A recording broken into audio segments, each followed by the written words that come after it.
পরিচিত জন, আমার একজন পরিচিত বাচ্চা বয়সী, তো তার মা আপনার 20 টাকার নতুন 100টা না কয়টা 50টা নোট একটা বইয়ের ভিতরে বুড়ি এমনি রাখা দিছে ঘরে, উনি নতুন নোট মানে এ বুড়িরই ফুট আপনার হে 2 দিন পর পর এন থেকে একটা নোট নেয় না, নিয়ে খরচ করে। তো একদিন মায়ের টের পাইছে কিরে টাকা দি নাই, তো সন্দেহ করতে করতে ওনার ছেলেরা যখন ভালো করে ধরছে, কয় আমি তো নিছি। কয় তো তুমি নিছো কেমনে নিল? কয় 2 দিন পর পর একটা নিছি, আমার শুনাইছে আর কি ঘটনা। তো বললো যে তো তুমি এগুলা নিলে কেমনে? কয় আমি তো একবার নিলাম 2বার নিলাম, আমনে কিছু কর না, কেউ কিছু কয় না, এই জন্য না নিছি। আজ আমরা ভাবছি এটা যে আমি প্রতিদিন নাফরমানি করছি, একটা সেজদাও দেই না, একটা গোলামিও করি না, আল্লাহর একটা হুকুমও মানি না। ওমা আল্লাহ দে কি সুন্দর আমারে খাওয়াইতে আছে, ঘুম পাড়াইতে আছে, বিল্ডিং দিতে আছে, বউ দিছে, বাচ্চা দিছে, জিফুত দিছে, সংসার দিছে, তামসা করতে আছি, ফুর্তি করতে আছি, মজা মারতে আছি, কোনো অসুবিধা নাই। ব্যাপারটা কি? আল্লাহ বলেন হ্যাঁ বান্দা, ব্যাপারটা হলো এই মালিকি ইয়াউমিদ্দিন, হিসাবের জন্য তো আজকের দিন না, হিসাবের জন্য তো আখিরাত। আলাদা দিন রাখছি তো আমি আজ যা দিয়েছি সেদিন আখিরাতে নিয়ে আমার একটা নিঃশ্বাসের হিসাব আমি আল্লাহ নেব। আমার এক লোকমা খাবার, আমি এক ঢোক পানি, আমার চোখের পলক, আমার কায়নাতের যত কিছু দিয়ে তোমাকে উপভোগ করাইছি, আমি তার হিসাব নেব। আমি বাদশাহ, আমি রাজা ধীরাজ, আমি মালিক, আমি কিয়ামত দিবসের বিচার দিবসের মালিক। অতএব শুনে নাও, বাদশাহ যেমন আদর করে বাদশাহ তেমন শাস্তিও দেয়, বাদশাহ যেমন পুরস্কার দেয় বাদশাহ তেমন শাস্তিও দেয়। এজন্য আমি রহমানের কারণে দুনিয়া এখন দিচ্ছি, কিন্তু আমি মালিক, আমি জব্বার, আমি আজিজ, আমি যুনতিকাম, আমি শদীদুল ইকাব, আমি সরিউল হিসাব, আমি হিসাব গ্রহণকারী, আমি কঠোর শাস্তিদাতা, আমি প্রতিশোধ গ্রহণকারী। অতএব আমি আখিরাতে ছাড়বো না বান্দা। আমার একটা নিয়ামতের সেকেন্ড মিনিট মুহূর্তের হিসাব আমি নেব। সেদিন আমি আল্লাহ তোমারে বেইজ্জতি করে কঠিন আযাব দিয়ে একটা লাথি দিয়া জাহান্নামে ফেলাইব। একটা লাথি, ফেরেশতাকে আল্লাহ বলবে একটা লাথি মার, তারে জাহান্নামে মার ফেলা। তোমরা বেশি বাড়াবাড়ি করছো, নওজোয়ান বাড়াবাড়ি করছো। তোমরা কি ভাবছো আল্লাহকে? কি মনে করছো আল্লাহকে? কি ভাবছো? বাবা কিছু বলে না তো আল্লাহও কিছু বলবে না, মা কিছু বলে না তো আল্লাহও কিছু বলবে না, সমাজের কেউ কিছু বলে না তো আল্লাহও কিছু বলবে না। না রে বাপ, বিষয়টা এমন না।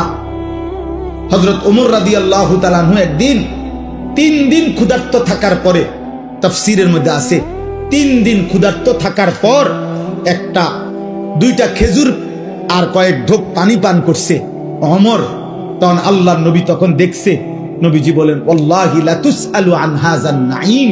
ওমর, আল্লাহর কসম, কিয়ামতের দিন তুমি ওমর এই 2টা খেজুর আর এইটুকু পানির হিসাবও আল্লাহর কাছে দিতে হবে, যে এইটুকু খেজুরের হক কি আদায় করছো, এই ঢোক পানির হক কি আদায়।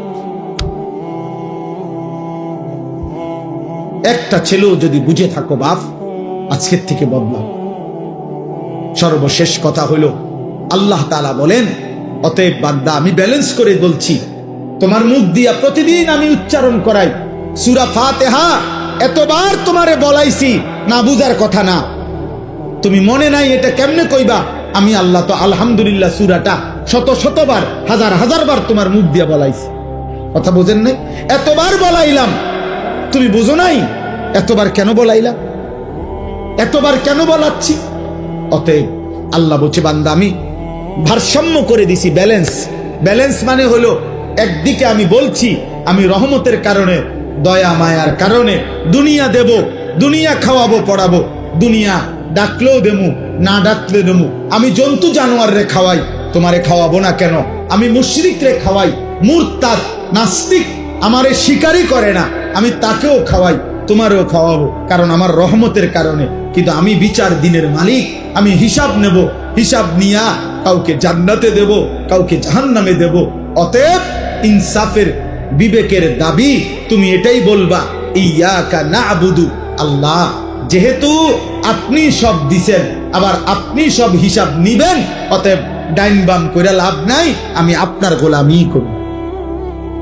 বাবুরে, আমার দরকার নাই এলোমেলো করণের, কারণ আমি যেহেতু বুঝছি এটা আপনি আমারে আবার হিসাব নিবেন, তাইলে কাজেই আমি অন্যদিকে যে লাভ নাই, আমি আপনার ইবাদতই করব।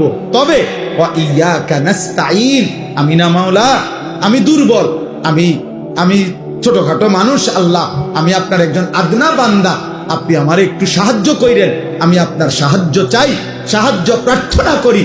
এই কথা বলছে, আল্লাহ শিখাইছে বান্দা এভাবে বলো। আর আল্লাহ ওয়াদা দিছে, ওয়ালি আবদি মা সাআলা, সূরা ফাতিহার তাফসীরের মধ্যে আছে, আল্লাহ বারবার বলে, বান্দা তুমি যা চাইবে সূরা ফাতিহার মধ্যে দিল থেকে চাইলে আমি তাই তোমাকে দেব, তাই দেব, তাই দেব। অতএব হুজুর এখন দোয়া করবেন ইনশাআল্লাহ, কথা বলবেন, দোয়া করবেন। বাবা নওজোয়ান ভাই, উঠো না, দয়া করে উঠো না, দোয়ায় শামিল হও।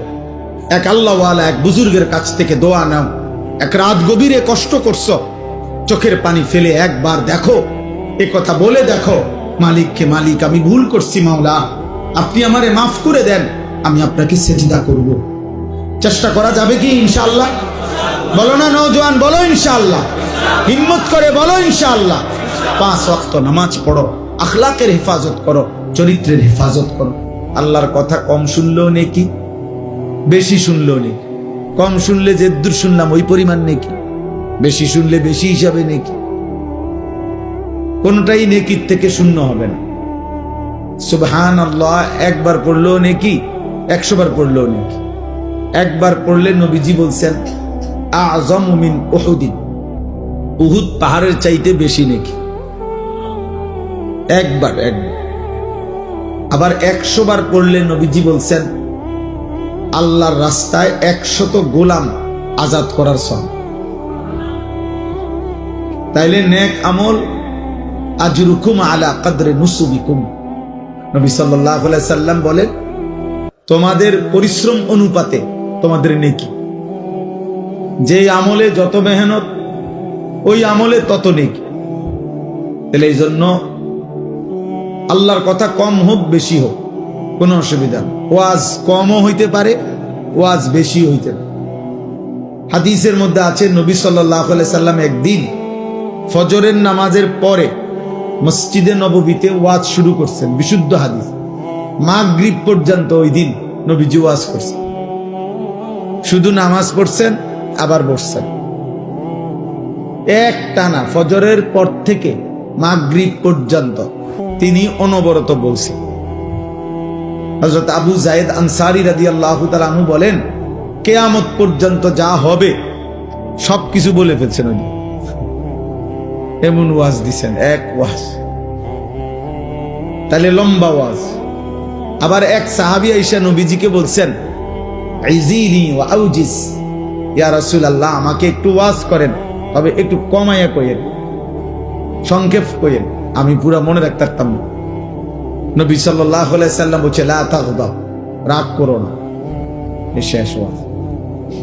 হ্যাঁ, এটাই ওয়াজ, এই কদ্দুর কথাই বলছে, লা তাগদাব, রাগ করো না। ফারাদ্দাদা মিরারান, ওই সাহাবী আবার পুনরাবৃত্তি করছে কথা, যে ইয়া রাসূলুল্লাহ আরেকটু বলেন।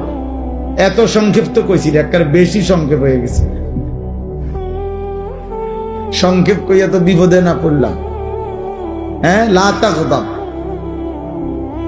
আপনার রাগ করো না। নবীজি আবার বললেন, লা তাগদাব। তিনি বললেন, ইয়া রাসূলুল্লাহ আরেকটু বলেন। নবীজি বললেন, লা তাগদাব, রাগ করো না। মানে উনি যতবারই বলে নবী একই কথা বলে, লা তাগদাব, রাগ করো না। তিনি বুঝছেন আজকের ওয়াজ আর বাড়তো না, বুঝছি শেষ, আজ এইটাই ওয়াজ। তাহলে বোঝা গেল এক শব্দ লা তাগদাব, এক শব্দ কি হইতে পারে, ওয়াজ। তাহলে আল্লাহর কথা কমও হইতে পারে, বেশি হইতে। বাল্লিগু আন্নি ওয়ালাউ আয়া, নবী সাল্লাল্লাহু আলাইহি সাল্লাম বলছেন, একটি আয়াত হলেও আমার কথা যা আবার থেকে তোমরা পেয়েছো, বুঝেছো, তা পৌঁছিয়ে দাও। তা বলে দাও, তা পৌঁছিয়ে দাও।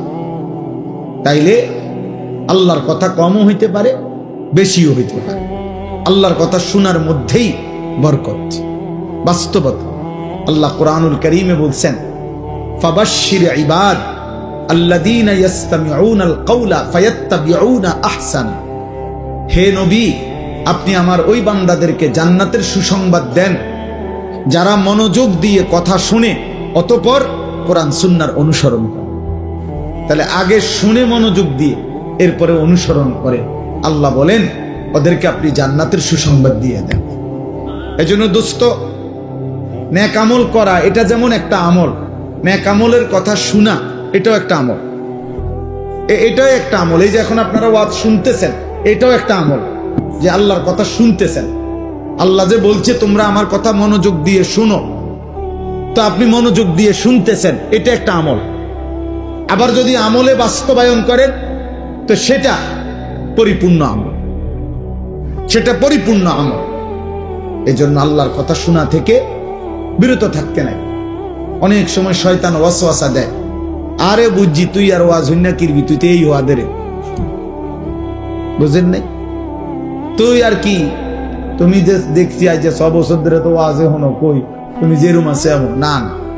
মানুষের প্রত্যেকটা নেক কথা, কোরআনের প্রতি কথা, খোদার কসম, এটা দিলে আসর করে। হয়তো গুনাহের কারণে এটা জ্বলে উঠতে পারতেছে না, কিন্তু কোনো একদিন আল্লাহ চাইলে এই সুপ্ত ঈমান ভিতরের সামান্য বারুদ জ্বলে উঠবে। কোনো এক কথায়, কোনো এক বাক্যে, কোনো এক শব্দে আল্লাহ চাইলে কারো জিন্দেগি বদলে যাবে।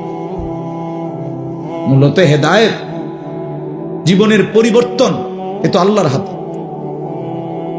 এটা তো মূলত আল্লাহর হাতে। কোনো বক্তা, কোনো ওয়াইজ, কোনো নবী, কোনো আউলিয়া কারো হাতে না। এজন্য নবীজি সাল্লাল্লাহু আলাইহি সাল্লাম নিজেই বলে নিতেন আগে যখনই নসিহত করতেন। তো আমরা যে হুজুররা খুতবা পড়ি, ওয়াজের শুরুতে বৈশা আমরা একটা খুতবা পড়ি না, যে এখন পড়লাম আলহামদুলিল্লাহি নাহমাদুহু ওয়া নাস্তাঈনুহু ওয়া নাস্তাগফিরুহু, এটা কি খবরের কাগজ পড়ি নাকি? না, এটা নবী সাল্লাল্লাহু আলাইহি সাল্লামের সুন্নাত, এটা তিনি পড়তেন। তো এখানে নবীজি আগে নিজেই কথা ভাঙ্গা লইতেন, মানে নিজেই আগে কথা পরিষ্কার করে নিতেন যে শুনেন, ওয়াজ করমু ঠিক আছে, তবে এটা মনে রাখবেন, মান ইয়াহদিহিল্লাহু ফালা মুদিল্লা লাহু ওয়া মান ইউদ্লিলহু ফালা হাদিয়া লাহু। আল্লাহ যাকে হেদায়েত দিবেন তাকে কেউ পথভ্রষ্ট করতে পারবে না, আল্লাহ যাকে পথহারা করে দিবেন তাকে কেউ হেদায়েত দিতে পারবে না। তার মানে আমি বলা দায়িত্ব, কিন্তু মূল ফয়সালা কোথায়? আসমান। মূল ফয়সালা আল্লাহর কাছে, আল্লাহর কাছে, আল্লাহর কাছে। হযরত ওমর রাদিয়াল্লাহু তাআলা আনহু তিনি রওনা দিছেন নবীজি সাল্লাল্লাহু আলাইহি সাল্লামের গর্দান নেওয়ার জন্য, তরবারি হাতে, প্রচন্ড উত্তেজিত, রাগান্বিত, হাতে খোলা তরবারি, কলিজার ভিতরে কুফরি, নবীর প্রতি প্রচন্ড গোসা, উন্মুক্ত তরবারি। এই অবস্থায় আল্লাহ বলছেন আমি হেদায়েত দেব।